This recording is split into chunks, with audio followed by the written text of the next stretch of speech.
Colazione? Pan piuma. Merenda? Pan piuma. Pranzo? Pan piuma. Lo spuntino? Pan piuma. A cena? Pan piuma, il morbidissimo pane, perfetto per ogni momento della giornata.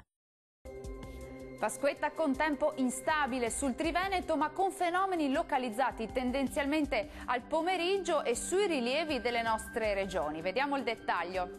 Sul Veneto Pasquetta con ampio soleggiamento, da evidenziare tuttavia più nubi con locali rovesci e temporali, specie pomeridiani sul Bellunese e sul nord vicentino. Diamo uno sguardo alle temperature, le massime saranno comprese tra i 14 e i 20 gradi, minime tra 8 e 11 gradi circa.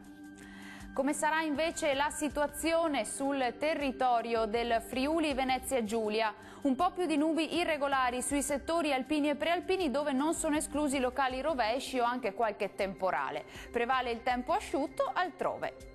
Temperature in calo, massime intorno ai 15-17 gradi, valori notturni tra 7 e 9 gradi circa.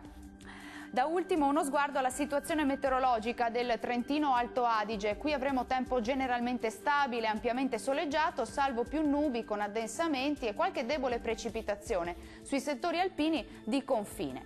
Temperature massime intorno ai 19 gradi, minime sui 5 gradi. Il mare sarà generalmente poco mosso, i venti moderati da sud-est, localmente deboli da est sul Golfo di Trieste. Dal meteo è tutto, arrivederci!